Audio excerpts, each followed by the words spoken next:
Nou vriende, ons wil in Desember maand, soos ek op die advertensiekie gesê het, die sentrale gedagte van Kersfees vashou.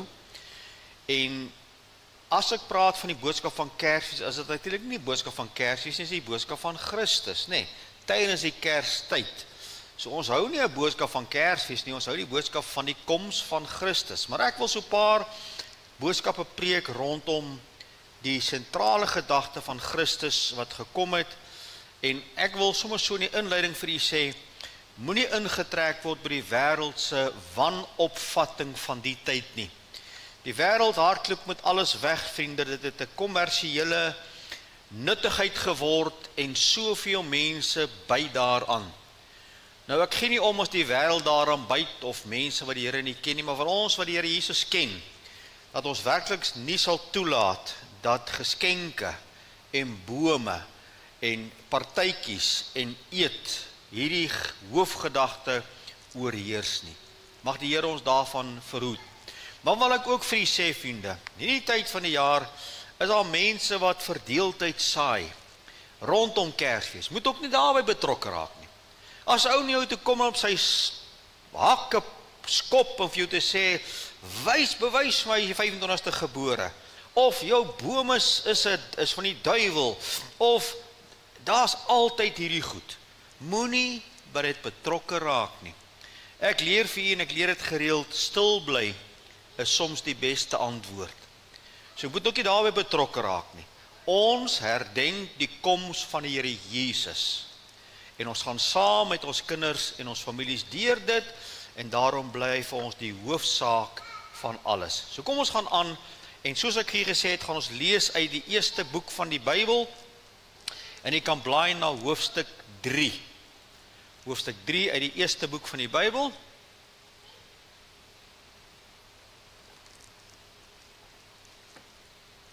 Nou ek gaan Genesis 3 vir u lees, dat jy die konteks kan kry van waar ons wil begin. Onthou ons wil praat oor die koms van Christus, hier in die Kerstyd wat ons weer herdenk. Maar kom ons gaan kyk net eers na Genesis 3. Genesis 3 vers 1. Maar die slang was listiger as al die diere van die veld wat die Here God gemaak het. En hy sê vir die vrou, is dit ook so dat God gesê het, julle mag nie eet van die bome van die tuin nie? En die vrou antwoord die slang, van die vrugte van die bome in die tuin mag ons eet. Maar van die vrugte van die boom wat in die middel van die tuin is, het God gesê, julle mag daarvan nie eet en dit nie aanroer nie, anders sal julle sterwe. Kyk nou mooi wat daar staan. Toe sê die slang vir die vrou, julle sal gewis nie sterwe nie. Maar God weet dat as julle daarvan eet, julle oë sal oopgaan, sodat julle soos God sal wees deur goed en kwaad te ken. Toe sien die vrou dat die boom goed was om van te eet, en dat hy 'n lus was vir die oë. Ja, 'n boom wat 'n mens kan begeer om verstand te verkry. En sy neem van sy vrugte en eet en gee ook aan haar man by haar, en hy het geëet. Toe gaan albei sy oë oop, en hulle gewaar dat hulle naak is, en hulle het vye blare aan mekaar gewerk en vir hulle skorte gemaak. En hulle die stem van God, die Here God gehoor, terwyl hy wandel in die tuin in die aandwindjie, en die mens en sy vrou het hulle verberg vir die aangesig van die Here tussen die bome van die tuin. Toe roep die Here God na die mens en sê vir hom, waar is jy? En hy antwoord, ek het die geruis gehoor in die tuin en gevrees, want ek is naak, daarom het ek my verberg. En hy sê, wie het jou te kenne gegee dat jy naak is? Het jy geëet van die boom waarvan ek jou beveel het om nie te eet nie? En die mens antwoord, dis die man, die vrou wat u my gegee het om by my te wees, sy het my die boom gegee en ek het geëet. Daarop sê Here God aan die vrou, wat het jy nou gedoen? En die vrou antwoord, die slang het my bedrieg en ek het geëet. Toe sê die Here God aan die slang, omdat jy dit gedoen is jy vervloek onder al die vee en al die diere van die veld. Op jou buik moet jy seil en stof moet jy eet al die dae van jou lewe. En ek sal vyandskap stel tussen jou en die vrou, en tussen jou saad en haar saad. Hy sal jou die kop vermorsel en jy sal hom die hakskeen byt. Aan die vrou het hy gesê, ek sal grootliks vermeerder jou moeite en jou swangerskap, met smarte sal jy kinders baar, en aan jou man sal jou begeerte wees, en hy sal oor jou heers. En aan die mens het hy gesê, die man, omdat jy geluister het na die stem van jou vrou, van die boom geëet het waarvan ek beveel het om nie te eet nie, vervloek is die aarde om jou ontwil. Met moeite sal jy daarvan eet al die dae van jou lewe. Ook dit sal vir jou dorings en distels voortbring, en jy sal die plante van die veld eet. In die sweet van jou aangesig sal jy brood eet, totdat jy terugkeer na die aarde, want daaruit is jy geneem. Want stof is jy, en tot stof sal jy terugkeer.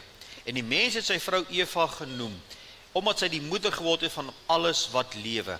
En die Here God het vir die mens en sy vrou rokke van vel gemaak en het aangetrek. Toe sê die Here God, nou het die mens geword soos een van ons deur goed en kwaad te ken. As hy nou maar nie sy hand uitgesteek het en ook van die boom van die lewe neem en eet en lewe in ewigheid nie. Toe stuur die Here God hom uit die tuin weg van Eden om die grond te bewerk waaruit hy geneem is. So het hy dan die mens weggedrywe en gerubs aan die ooste kant van die tuin van Eden laat woon, maar die swaard wat vlam en flikker om die toegang tot die boom van die lewe te bewaak. Net tot daar uit die woord van die Here, vriende, 'n angswekkende gedeelte vanuit die skrif, 'n waterskeidingsoomlik in die geskiedenis van die mensdom. En ek wil met u praat vandag, vriende, na aanleiding van hierdie teksverse. En ek sal vyandskap stel tussen jou en die vrou, tussen jou saad en haar saad. Hy sal jou die kop vermorsel en jy sal hom die hakskiem byt. Ek wil met u praat, soos ek gesê het, oor die belofte. Onthou, die koms van Christus Jesus, ons Kerstyd, is ons hoofthema. So ons gaan nou in hierdie hoofthema gaan ons 'n paar temas kom plaas om hierdie sirkel te voltooi tot en met Kersdag self. Nou vriende, as ons vandag die vraag vra, wat is Kersfees?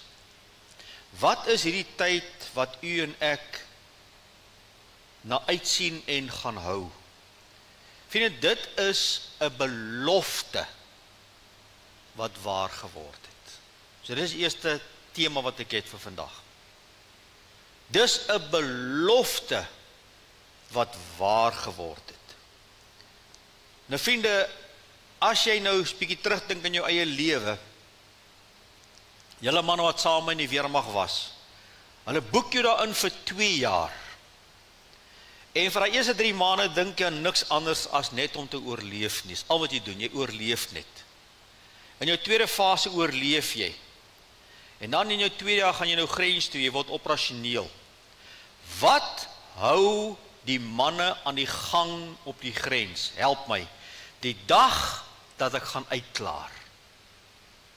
Jy het 'n uitklaringsdatum. En daai datum is al wat jou aan die lewe hou. Is daai datum.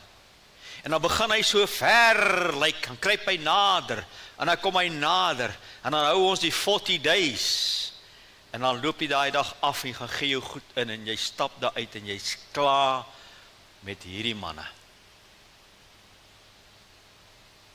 Baie van ons dink aan skool. As jy in graad 1 kom, wat dink jy, wat wens jy? Ek wens net, ek praat vir myself, ek wens net ek moet skool klaar kry. Is dit nie? En jy wil net klaar kry. En dan is dit 12 lange jare. Van ons doen hom bietjie langer. Maar dat is 'n klompe jare. En dan kom daar 'n dag wat jy weet, hier's ek op die punt nou om klaar te maak, soos baie van ons matrieks. En dan sê jy daar. Daar's iets aan iets wat kom. En dit was net so met Kersfees of die koms van die Here Jesus. Het lang terug weer klink. En soos die tyd geloop het, het dit gekom.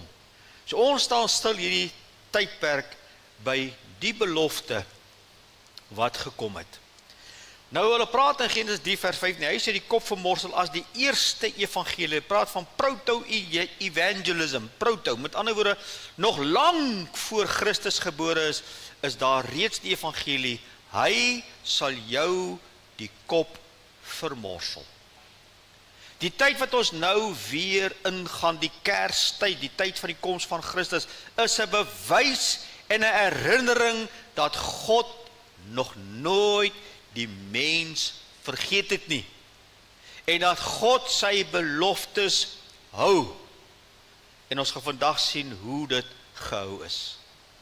Nou vriende, wanneer ons met oor hierdie boodskap gaan praat, dan begin dit baie ver. Die belofte is gebore en weer klink vanuit die donkerste tydperk van die mensdom. Nou wanneer jy by plekke gaan waar baie berge is, en jy sal uitroep, wah, dan begin jy hoor, wah, dan ekko hy. Hierdie belofte van God, vriende, is gemaak in die donkerste tydperk in die geskiedenis van die mens, en dit ekko al die pad uit tot in die hede. Dit ekko uit tot in die verlede. En ek wil hê jy moet kyk wat gebeur daar. Ons is in Genesis 3. Dit is 'n baie slegte tyd. 'n Tyd waar die mens sy rug op God draai. Die tyd waar die mens sterwe. Die dag as jy daarvan eet, het hy gesê, sal julle sekerlik sterwe. Nou dadelik in gedagte van sterwe dink ons aan iemand wat fisies doodgaan. Nee, vriende, jy en ek is gees met 'n siel in 'n liggaam.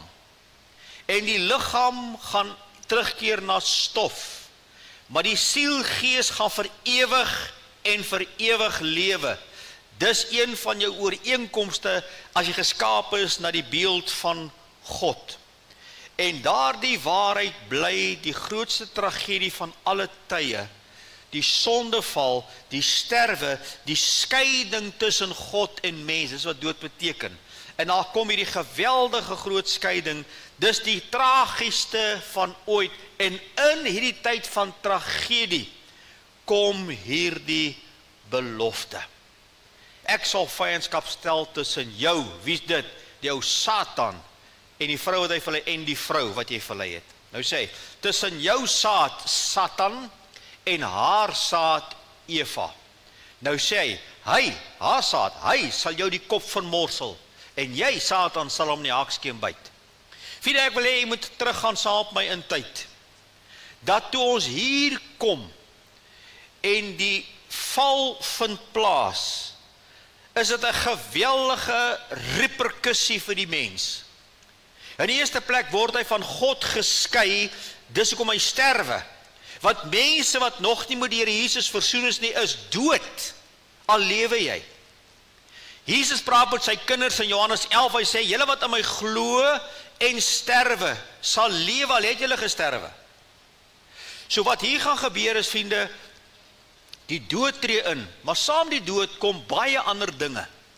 En ek wil hê jy moet gaan kyk na jouself en myself, hoeveel van hierdie goed is waar in my eie lewe, hoeveel was waar in ons lewens gewees, en is alles deel van wat ons ontvang het. So tot en met die wandel met die Here, was dit Adam en Eva, toe kom die sondeval, die sterwe, en kom kyk wat kry hulle. Ek som dit net baie kort vir jou op.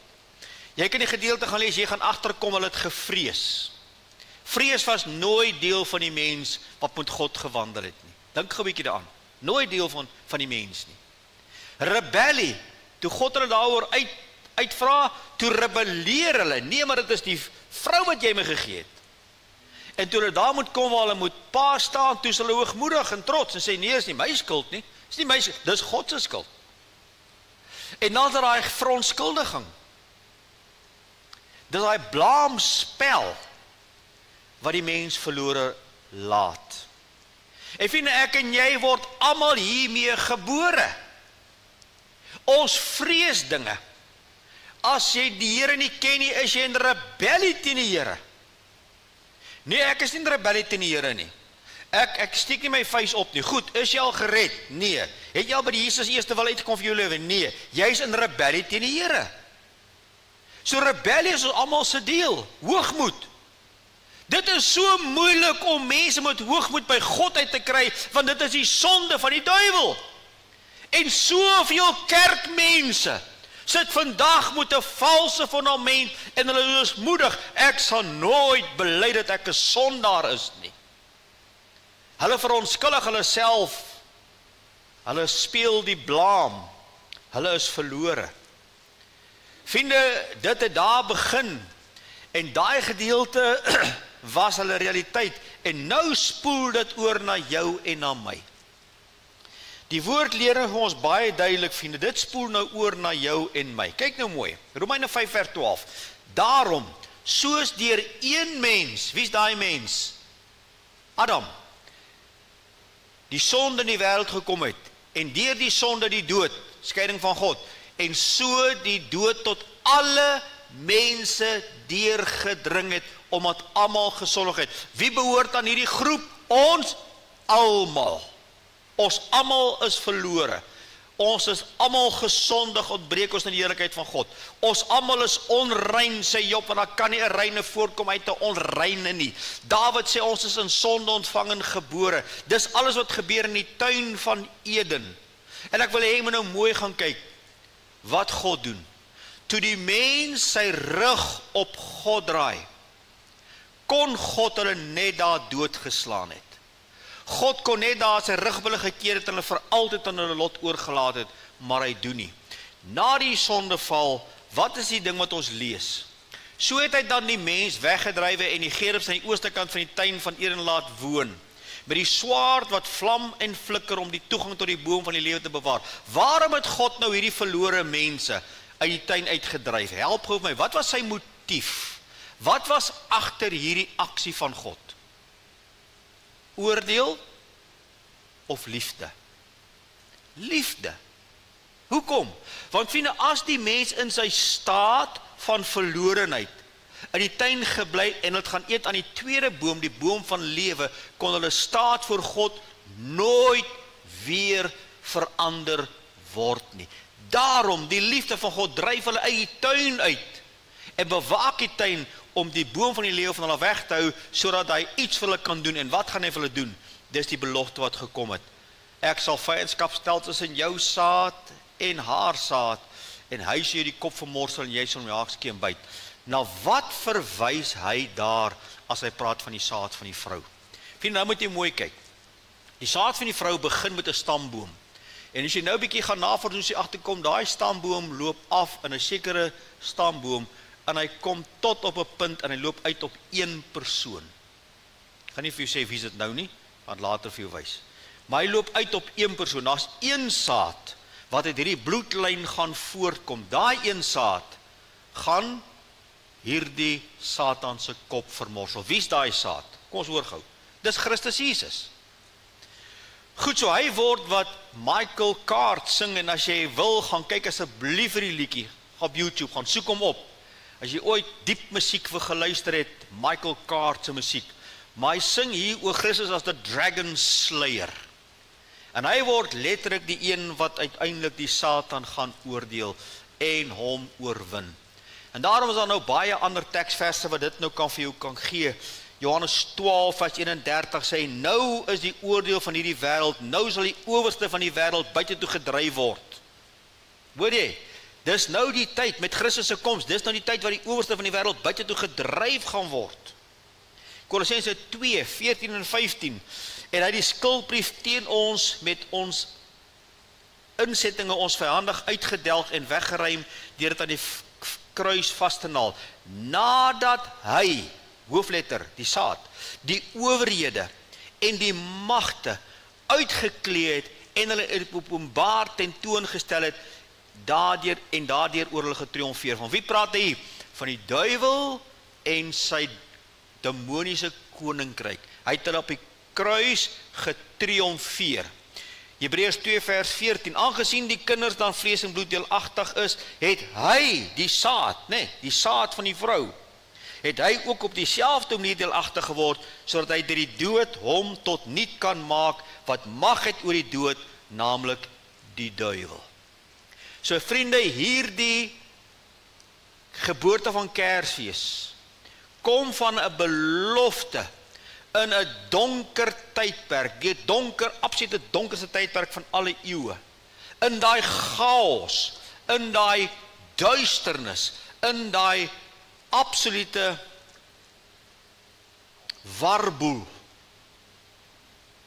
kom God met 'n belofte.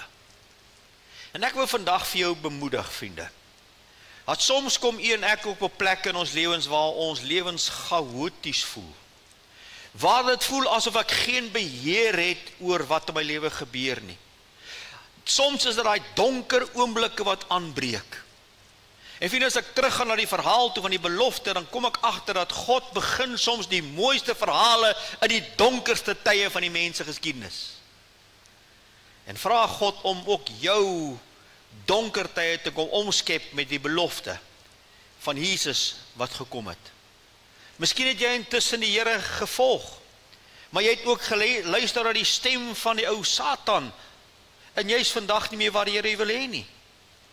God wys nie weg nie, sy arms is steeds oop as hy nooi. Sy belofte staan vas, sy arms is steeds oop. Ons herdenk 'n belofte uit die ou tyd uit, in hierdie tyd. 'n tweede gedagte wat ek u wil deel, vriende, die belofte weer klink in en deur die verbond van Abraham. So God het die belofte gemaak, hy's neergepen vir ons daar in Genesis hoofstuk 3, maak hy die moeder belofte, maar nou, vriende, gaan hy verder. En nou sê ons, beweeg hierdie belofte van die vrou, kyk nou mooi, na 'n familie. Onthou die Ou Testament seminar, hoofstuk 1 tot 11, kyk ons baie ver terug, skepping, val, vloed, skeiding van die nasies. Hoofstuk 12 tot 50, onthou jy, kyk ons nou baie naby, na die aardsvaders, Abraham, Isak, Jakob, Josef. So hy kom nou met hierdie belofte in Genesis 3, kom hy nou en hy moet nou hierdie belofte uiteindelik daar kry. En hoe gaan hy dit doen? Hy roep vir Abraham. So daar is die belofte weer eens, daar is die moederbelofte. Nou hoe gaan hy dit doen? Hoe gaan God hierdie belofte nou kry? Op die regte tyd kom hy en hy vat nou die belofte van Eva af weg, of kom ons sê, die belofte beweeg nou van Eva af, want dis wat hy vir Eva gesê het, na 'n familie wat genoem word Abraham. En jy gaan lees hierdie verbond vanaf Genesis 12, en jy gaan verder lees hoe God hierdie man gaan roep. Onthou die Ou Testament seminar het ons gewys Persiese See. Het ons so 'n paar name genoem. Wie gaan roep hy daar? Abraham. En Abraham gaan roep hy, en Abraham gaan hy nou gebruik om vir homself 'n volk te vorm. Wat is agter hierdie volk? Die belofte van Genesis 3. Een wat nou echo. So nou kom hy en nou gaan praat hy verder met Abraham. Nou gaan hy met Abraham 'n verbond aan. En vriende, jy kan nou die hele verhaal gaan lees, so hierdie man roep wat hom nie gedien het nie. Abraham het God nie gedien nie. God het hom geleer om hom te dien, maar hy het God nie hier gedien nie. So God gaan haal hom weer eens 'n genadedaad van God, en hy bring hom, en uiteindelik die toets natuurlik, om sy seun te offer. En dan kom ons daar waar ons weet hy offer nou sy seun, en dan kom ons waar ons lees wat die Here sê, nee, stop, en dan kom hy en hy kry die ram, en dan sê hy die woorde, en die Here sal voorsien. Tot op die dag, die Here sal voorsien.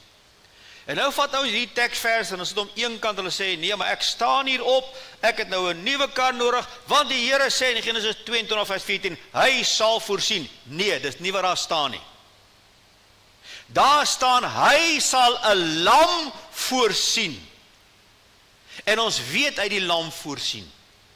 En nou gaan hy verder met die verbond met Abraham, en hy sê vir hom, ek sal jou ryklik seën en jou nageslag grootliks vermeerder, soos die sterre van die hemel en die sand van die see.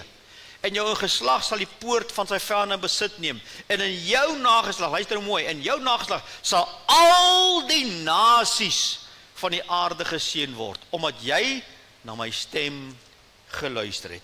So wat is God besig om te doen? Hier is die belofte uit die oudheid, die belofte uit die donkertyd, die belofte van 'n verlosser wat sy kop gaan vermors word. Hier kom nou die aksie.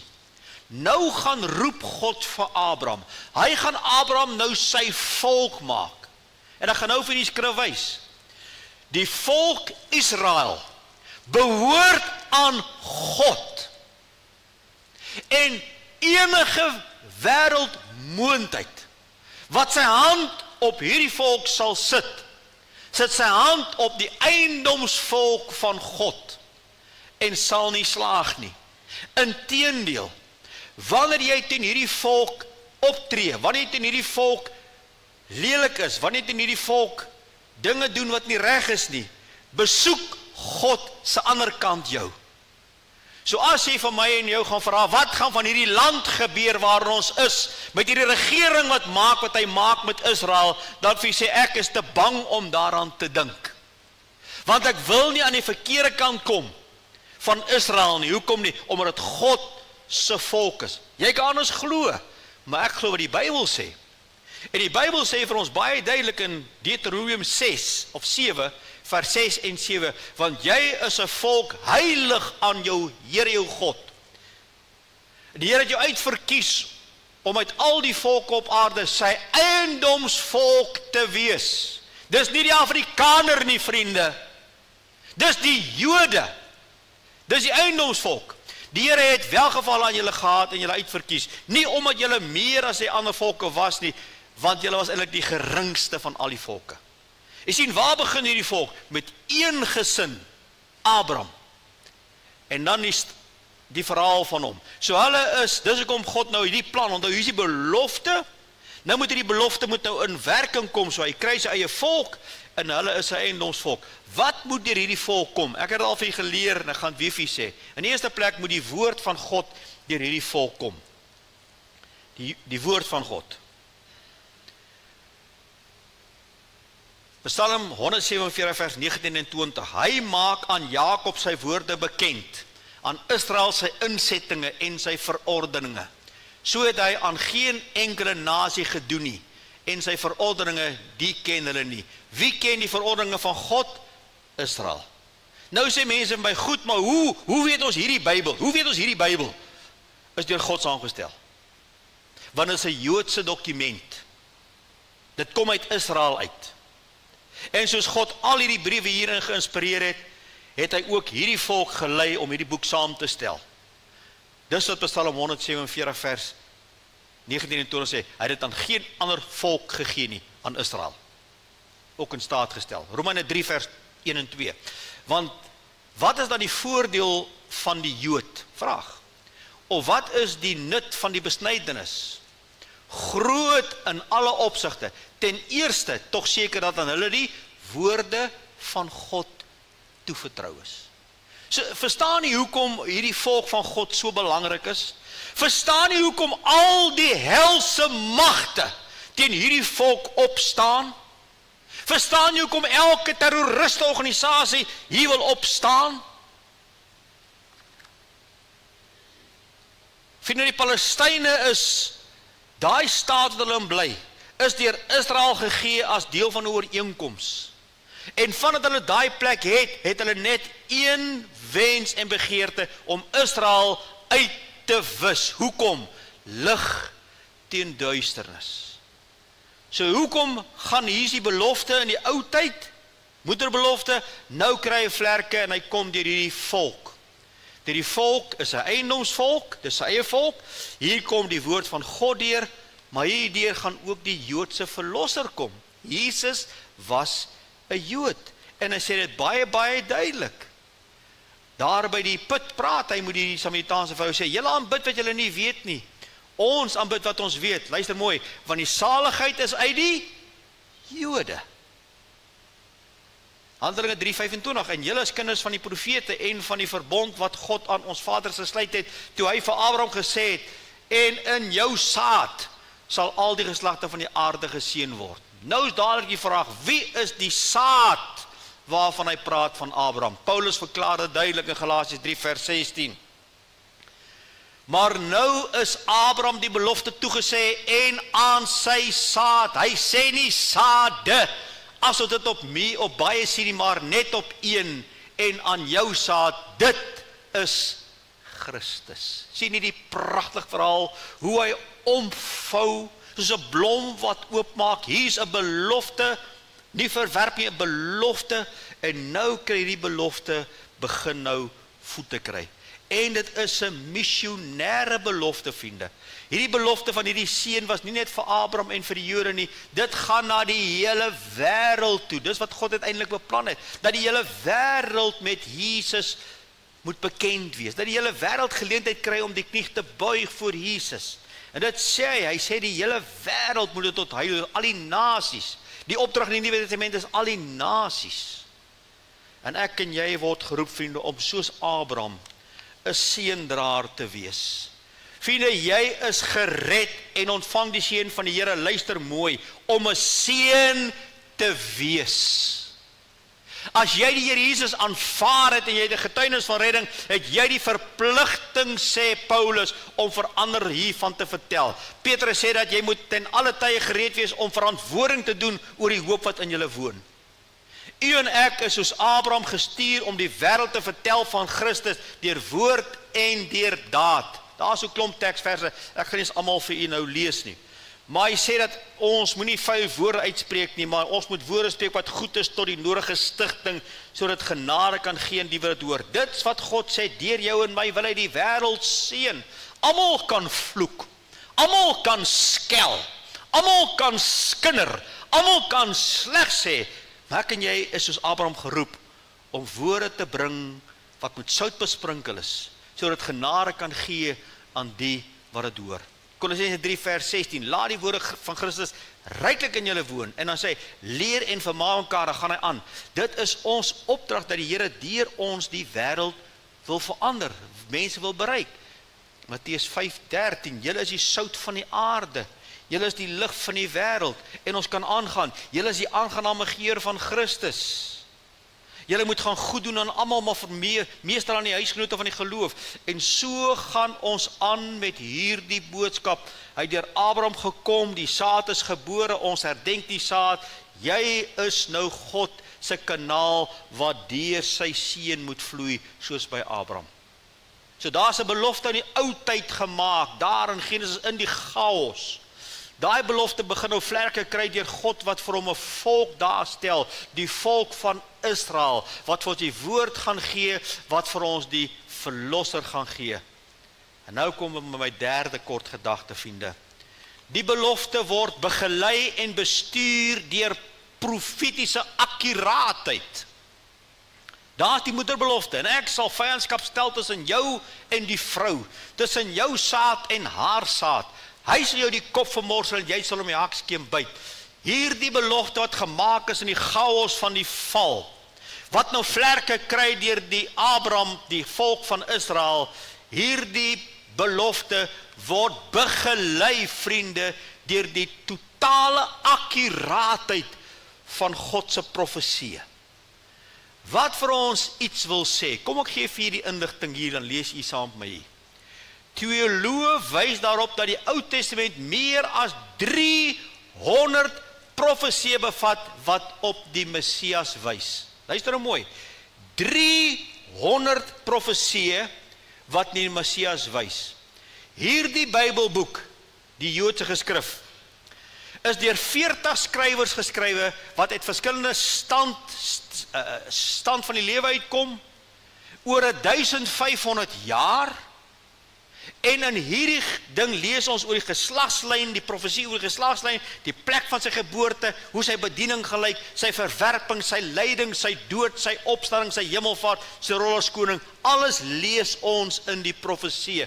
Die belofte wat gemaak is, kry vlerke deur die volk Israel, en die profesie dra dit nou in, dag vir dag.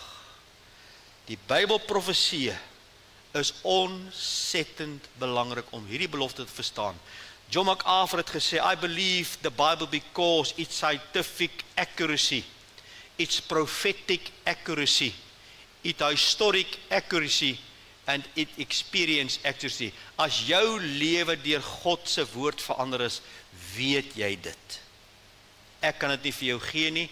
Ek sê altyd vir mense, as jy Jesus ken, sê jy weet waarvan ek praat. As jy hom nie ken nie, sal jy nie weet waarvan ek praat nie. Jy moet daai water self drink om dit te beleef. En is net so met die skrif. Studies het bewys, vriende, baie interessant as jy nou praat oor 300 profesieë wat op Jesus wys, oor 'n boek wat saamgestel is oor 1500 jaar, deur meer as 40 skrywers uit verskillende plekke, wat geen verband met mekaar gehad het nie. En hierdie goed kom by mekaar, ons sê, wat is die moontlikheid? Nou kom ek vat vir jou na wat die slim manne sê.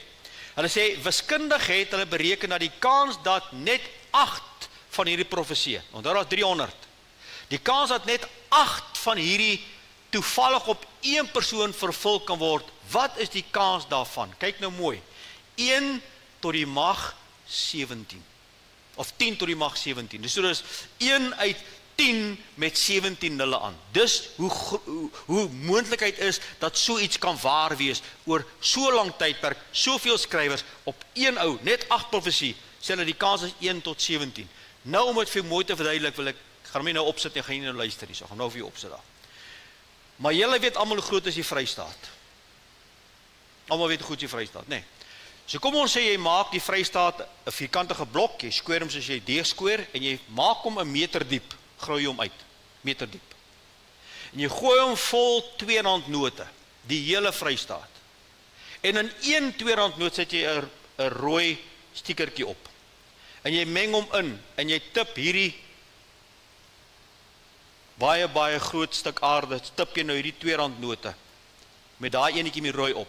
Die kanse dat iemand kan stap, sy hand indruk iewers in daai R2 note en daai muntstuk raakvat. Dis dieselfde moontlikheid dat dit waar kan wees dat al hierdie goed op een mens kan wys en vervul is. Ek kry hoendervleis. Verstaan jy hoe kosbaar jou woord is? Verstaan jy dit? So kom, ek gaan hom net daar vir jou opsit terwyl van die PowerPoint julle wat dit kry. 1 meter diep, die hele Vrystaat. Jou kans om daai een te kry met die eerste vat, dis die kans om net 8 van daai profesieë te laat waar word. Daar 300 waar geword. Nou wil ek dit opsom deur die volgende te sê. Dit is menslik onmoontlik, maar goddelik doelbewus. So mense kan hierdie ding nie doen nie. Dit is nie mense nie. God het doelbewus hierdie skrif ons gegee deur die Joodse volk. En God wys vir ons, sy woord is betroubaar. En Jesus kom net, en hy kom vervul het alles dit te sê, net om vir julle te sê, ek is die vervulling, Lukas 24:27, en hy begin van Moses af, en al die profete het hy uitgelê, en in al die skrifte, dinge wat op hom betrekking het. Luister mooi wat doen Jesus, hy vat die skrif van Moses af. Waar is Moses? Daar is hy, eerste 5 boeke.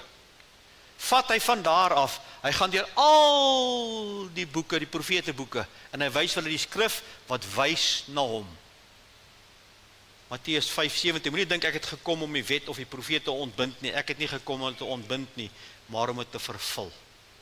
O vriende, wat 'n wonderlike wete, dat hierdie belofte is gemaak, hierdie belofte klei vlerke deur hierdie familie, die aartsvaders, en hierdie belofte, vriende, word nou begelei met, wil ek sê, militêre, goddelike akkuraatheid tot op die tyd waar dit moet kom.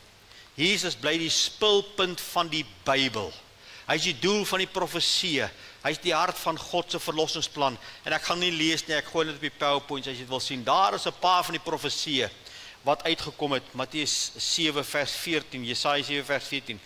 Jy kan hulle almal gaan lees as jy die PowerPoints kry, maar dit is profesieë wat jare en jare vooruit gegee is, die plek van sy geboorte, hoe hy uit Egipte sou vlug, hoe hy sou inry met 'n donkie op die einde van sy bediening in Sagaria, kom hy met 'n donkie ingery. Hoe is dit moontlik, as sê ek, goddelik doelbewus?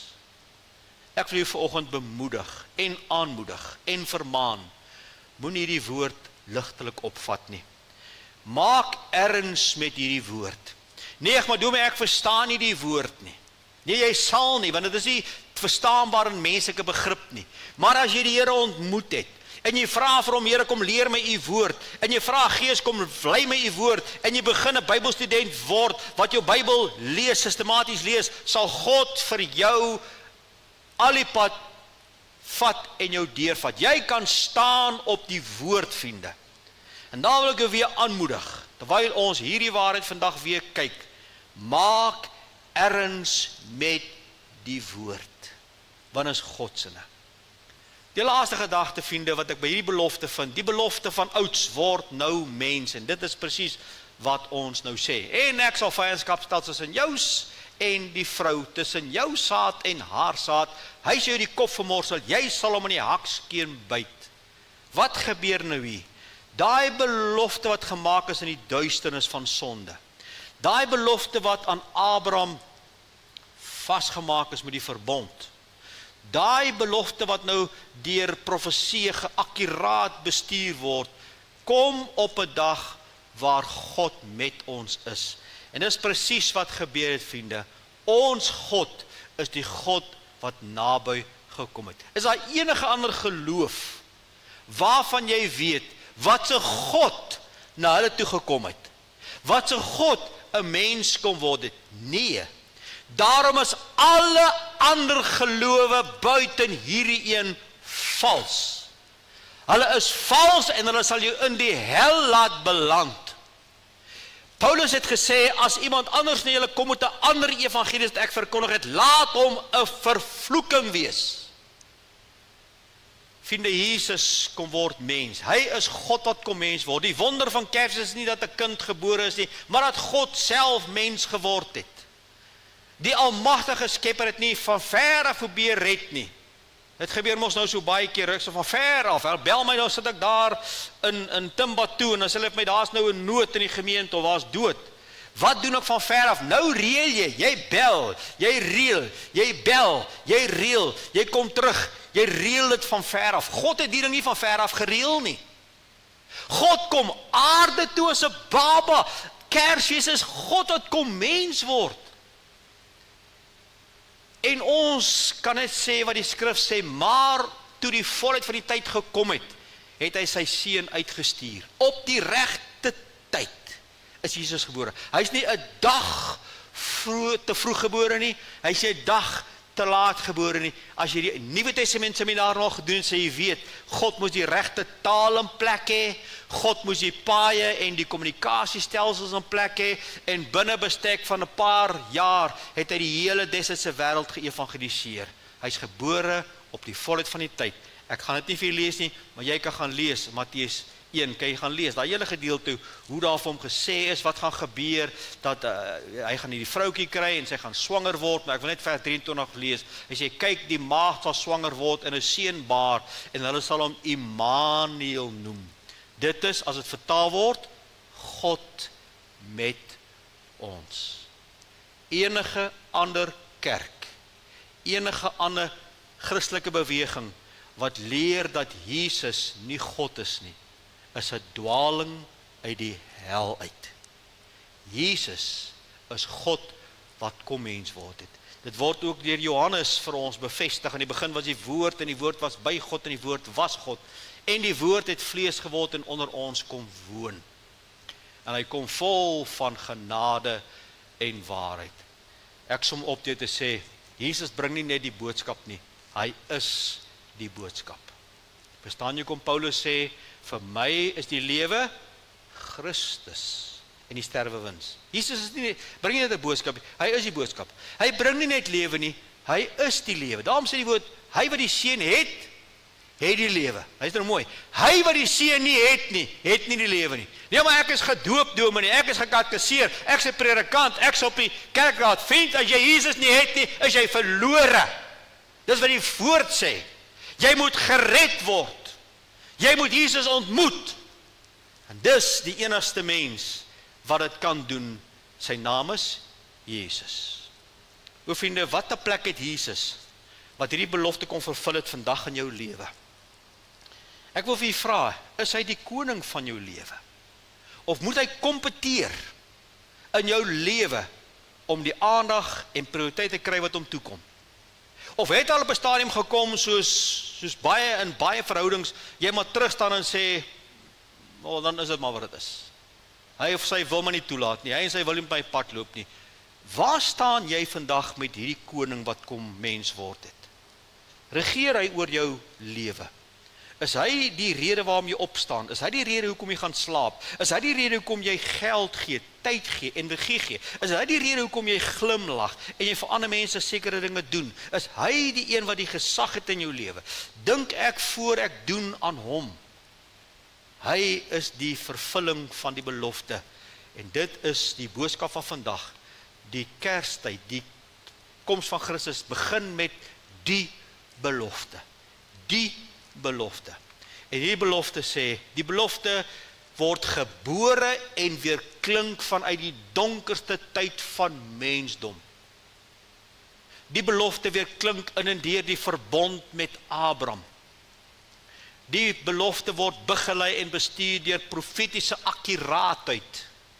En die belofte van ouds word uiteindelik mens. Die tyd waarin ons lewe, herdenk ons dit. Mag hierdie belofte opnuut vandag vir jou bemoedig. Mag dit vir jou en my in lyn bring om te weet, ons is sy kinders en ons lewens behoort aan hom. Amen. Here, baie dankie vir hierdie belofte. Dankie dat hierdie belofte deur 'n volk gekom het. Dankie dat die profeseë wat so wonderbaarlik is, hierdie belofte begelei het tot en met sy geboorte. En dankie Here dat daar soveel profeseë is wat nou ook wys dat hy wat gekom het, gaan weerkom vir sy bruid. Hy gaan weerkom met sy bruid. En Here, mag die profeseë wat sy eerste koms vervul het, ons so motiveer om reg met U te lewe. Dankie Here vir die belofte. Dankie vir vervulling. Dankie dat U ons nie daai tyd vergeet het nie. Dankie dat U ons vandag ook nie vergeet nie. U is God wat U woord hou. Amen.